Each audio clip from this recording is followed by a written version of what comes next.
Hello everybody and welcome to another episode of Between the Sticks. My name's Sahib. Across the room is Nabil and we have a special guest on this week. Nabil. Yes, we do. He's one of the biggest names in football social media. He's Absolutely. huge. Over 50,000 social media followers. That's it. He's worked with some of the biggest names, including the AFL themselves. Yep. We've got Cheets from TYPEMediaau. Boys, What's happening? If I could blush, I'll be blushing right now. But I really appreciate it. That's probably the best introduction Intro. I've got. Yeah, that's all right. Nah, fair enough. Excited to have you on. We've been talking for a while to get on. Yeah. And we've kind of just finally worked out a time that works for you and us and everybody. How's footy been for you this year? It's definitely the silly season, and I do apologise. I was meant to be here last week. That's all right. Obviously, didn't plan that so well with grand final week and The just Brownlow and everything. Yeah, it's just so many things happening, and it's been crazy. It's a crazy season, and there's just a lot of hours spent into edits, skits, following the footy. There's a whole lot that goes on, but it's a lot of fun. But then once the season finishes, you're just kind of like, what do I do with myself now? all right, let's take a breath now. Yeah, absolutely. Tell us a little bit about you. How did you get into footy and why do you do what you do? Yeah, look, that's a Big questions. Big Big questions. Look, I wasn't born in Australia. I came here in '97 when I was about 3 years old. Yep. And obviously, footy's a religion here, and it's the best way to assimilate into the culture. Yep. Yeah, absolutely. When you go to school, you'll always see people kicking the footy at lunch, and Yep. Yeah. I'm Sri Lankan, so cricket was naturally what you'd play during summer, and over here, usually the guys that played cricket would also be into footy. Yep. Yep.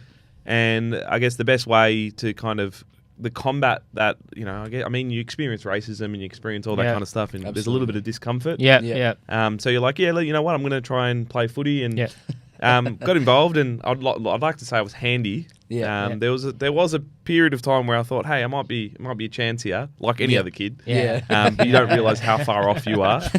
And then I think over time, you go to uni, you do what you need to do, you get a job. COVID hit, and I just thought, I love footy. I love getting involved. And I love editing.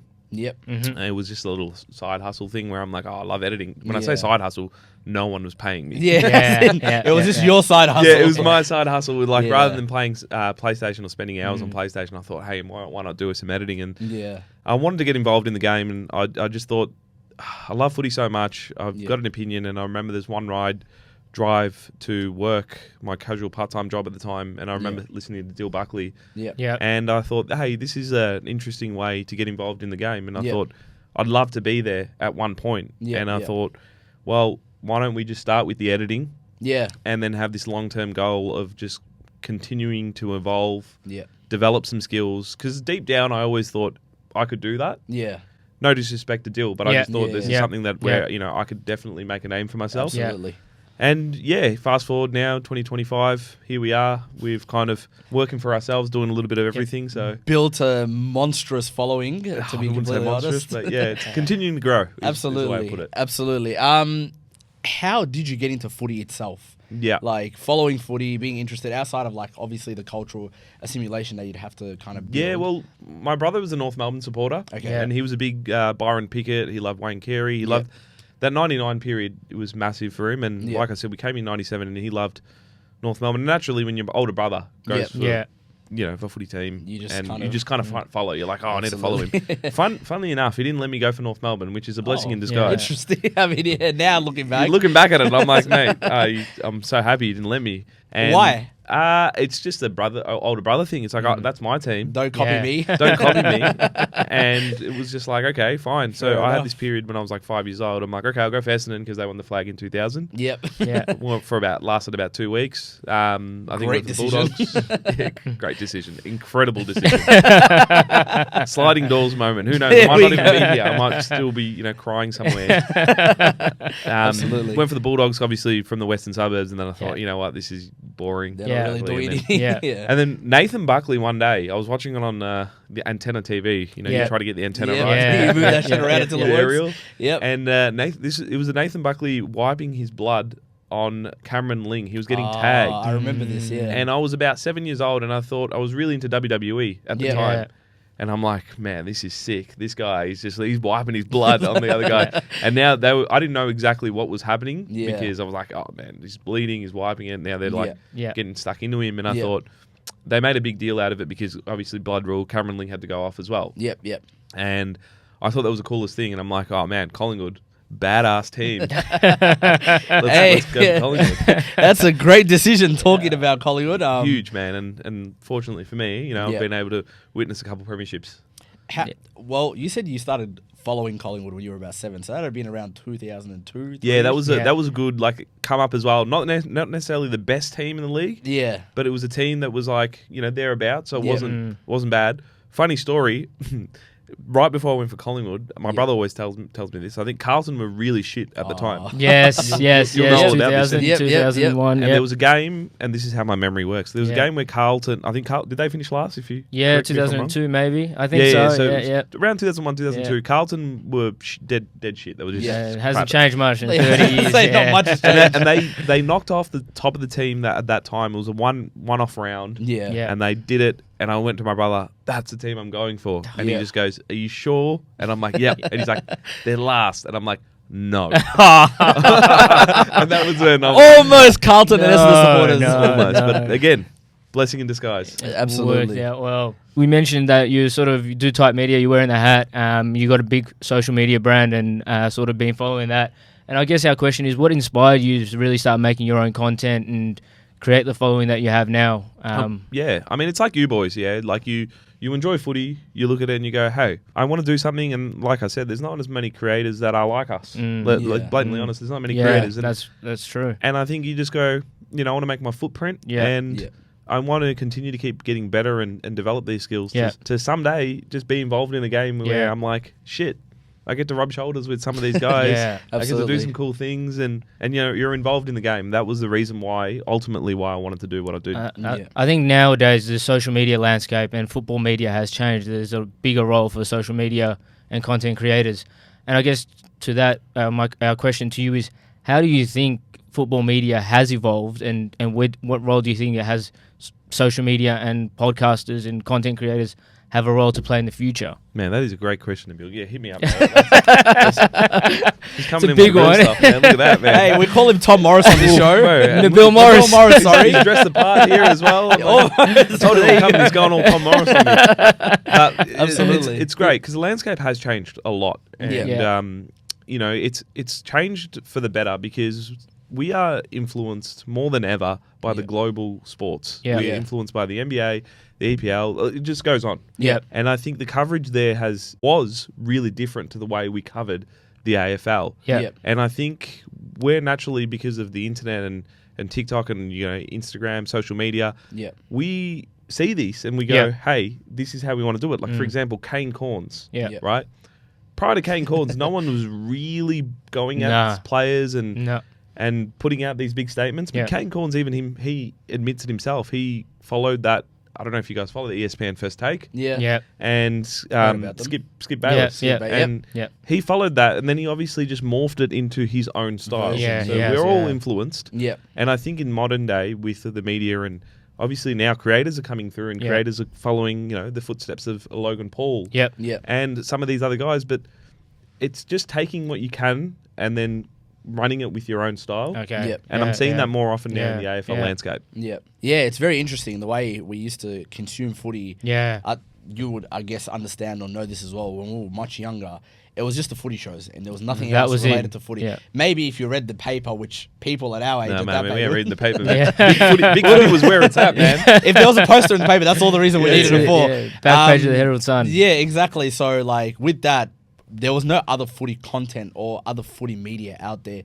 Whereas now, there's social media, there's, memes, there's all types of things that kind of, a lot of what you do, a lot of what we do, that's kind of out there. And it's kind of changed the landscape of the way footy is consumed almost, I'd say, or even watched. A lot of people, nowadays, when we talk about with our friends and the people around us, and we're just like, oh, hey, they said this on Agenda Setters, and they look at us like, what the hell's Agenda Setters? Yeah, exactly. Yeah. Moving away, man. Yeah. Whereas if we say, oh, Dan Does Footy said this, they'll be like, yep, we know exactly what you guys are talking about. Yeah. So it's kind of been interesting how things have changed and how things have evolved over the last, I'd say, 20, 25 years. Like, how do you feel things will kind of become moving into the future? Yeah, I think, look, what you said is spot on. I think we're moving away from traditional TV. Yeah. And that's not to say that traditional TV, there's still place for it. Yeah, And obviously, definitely. they're evolving because they're putting bite-sized stuff out on social media. Yeah. And 9 times out of 10, people go, I may not have seen that on Agenda Setters Live, but I saw the Clip. cut down. Yeah. And I think that's where it's evolving, where it's like a social first is where we're consuming our Yeah. media and whatnot. And it's crazy to see the evolution, because I remember the footy memes that used to exist back in the day. Yeah. You know, you'd have like Sam Newman, Sam Oldman, and it's like people would Yep. find that hilarious. Yeah. Yep. The old one is like, I won the toss. It's Yeah. like, oh, I elected to kick this way. And it's like, Yeah. what? It's not Yeah, it wasn't that. Yeah, it wasn't but- that entertaining. and entertaining, but we all loved it. And I think that was the start of, where we are now. yeah. And like Dan Does Footy, exactly. He's he's changed it as well. Yeah. Like, He has, he's always on and after every game. Yep. And I'm sure you'd love it as a Yeah, Carlton big supporter. fan. I look forward to his reactions after the game. And Yeah, and the boys send it to me, even if I don't get to it as quickly as soon as it comes out. I get a lot of people send it through, and it's great. and that's the thing. I think it's capturing the emotions. Yeah. More, and that's what it's all about. And that's what I always pride my page on, is just being able to capture the emotions. And I think I've got particular values and things that I stick by. Yeah. And then, when I see Dan, and I'm like, he's very consistent every Yeah. game. He's Yeah. always on. Yeah. He always does it, and it works for him. Yeah, absolutely. A bit of the last question we'll ask you before we kind of move on with things is, what's the most influential, the most meaningful kind of interaction you've had with a listener or a follower or somebody that you've kind of collaborated with? Yeah, that's really good. That's really good. I think the most meaningful one was probably 6 months ago. Yeah. I reckon.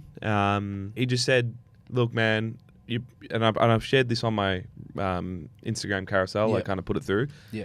And it was powerful because, like, you sometimes get caught up in doing this content stuff. You're like, am I even making a difference? What am I Yeah. doing, man? I'm just making edits and making Videos stuff. And then you like start that, to think, you're like, what contributions am I making to society? Am I helping people? And you second guess all this kind of stuff. And Yeah. I was a social worker before I did all this kind of stuff. So it was a bit jarring for me to be like, I went from doing social work to, making memes. And Yeah. that's how I made a living. So around 6 months ago, when the footy season was on, I got this really nice message saying, "Hey, Cheets, I'm not sure if you're going to get it or not, and you can probably get it up in the cut downs." Yeah. And I actually saw this the other Yeah. day. and it was just nice. He's older than me, and he just Yeah. said, "Look, what you're doing is amazing." Yeah. And this isn't to blow smoke up my arse or anything like Yeah, that. And I no, was just like, absolutely. okay, that's cool. And then he's like, I wish people like you were around Yeah. from when I was younger. And then it was really powerful, because then that was what triggered me to be like, hey, it's a fucking cool opportunity to build a platform. Yeah. And for me, I always go, man, in 10 years' time, Yeah. if I know this isn't forever. Yeah, absolutely. If 10 years' time, you think about it and you've influenced a whole generation of kids that aren't, the traditional type of media to come through and go, hey, this is my way to get involved in the game. Yep. Then it's fucking sick, man. Because Yeah. I don't think I had that, but I just kind of went with it and went, let's try and do it. Yeah. I mean, you've got the Tony Armstrongs of the world Yeah. that do it, Absolutely. but again, Shout out to Tony Armstrong. Yeah. shout out, Trailblazer, and Yeah. I think we need more of it, and I think it'd be cool, and it's the same with a lot of females in the media as well. Yeah. Yep. Yeah. I think it takes a lot of guts, and I didn't realize how big of an impact that is until I got that message, and I go, that's really powerful. Yep. I want to work for myself, Yeah. and I want to do this, and I want to do it this way, so Yeah. I can influence the next generation coming through. Especially when you have your own, I guess, like creative freedom. I guess that comes down Exactly, to it. man. Exactly, and you can kind of go, oh, that's my work. Yeah. This is what I'm grinding to. Yeah. It's got all my fingerprints all over it. I'm proud of it. Yeah, absolutely. I mean, Exactly. you would definitely be like, especially when you put all this time and effort into things. and Yeah. You kind of see the end result of what comes from it. Especially when you start off like on let's just have fun. Let's just see how 100%. things go, because that's how you started off. Kind of same way we started And off. that's what I see. I saw you boys. I saw you boys pop up, and I'm like, man, you guys are doing it for the right reasons. Yeah. I love that. And honestly, like real talk, I really hope you guys continue to keep growing. Yeah, appreciate it. You're doing it for the right reasons. I hope the followers and everyone sees that. I mean, absolutely. Like, we both grew up watching footy. We love footy. We talk about footy for a long time since we were kids. All the boys as well. So even now as adults, like we're still part talking of the about reason footy. why we started this was all these arguments, man. We spent hours. AK will tell you too. Like we spent hours just barking at each other about footy. Collingwood Carlton, man. Yeah. That doesn't help it as well, or it helps it, I guess. 100%. But yeah, that's kind of the reason why we're just like, hey, like why don't we put this on camera? You know. Yeah. Come to find out, neither one of us are camera shy, so it kind of helps as well. Beautiful, man. But yeah, I definitely agree. Like it's just the way you kind of go about things and the way you kind of put your, I guess, like you said, your values to what you do. Yeah, it goes a long way to kind of show in what the work that you do and I think like I said, man, that message itself allowed me to kind of just think about it, and I go, you know, there's a lot of things you can do with your content. And I just thought it's just the way you want to carry yourself. More so than anything, because I was just like, you just make memes, you have opinions, you make a few gags, life goes on. Cool, but then I'm like, nah, it's actually pretty cool. I want people to know what I am, how I go about things, why I find something funny, and just kind of combine it all together and give people the experience. Yeah, absolutely. It's just it was so interesting. Like before we even started this, we came across your page and we're just like, oh, this is hilarious. It's good content. A lot of it. Especially the general memes that come with the content. Even like from the weekend, like the Loman clip, Ric Flair, with the Ric Flair. I'm like, I remember watching Ric Flair as a kid as well. You know, so stuff like that where you can just relate to. It's hilarious. Like.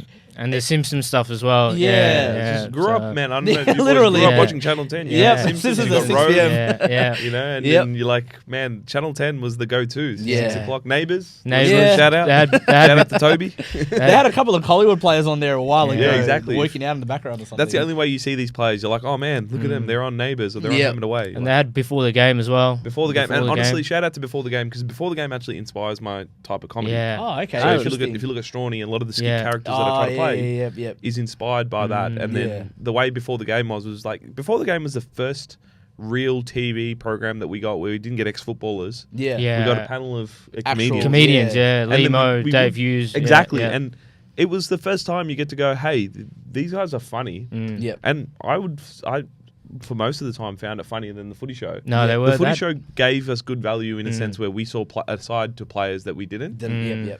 But the Before the Game was really funny. Tool of the Week. That was hilarious. Absolutely. Ryan Fitzgerald as well. Was funny. Andy Marr did a great job. He was really good to deal with all those personalities.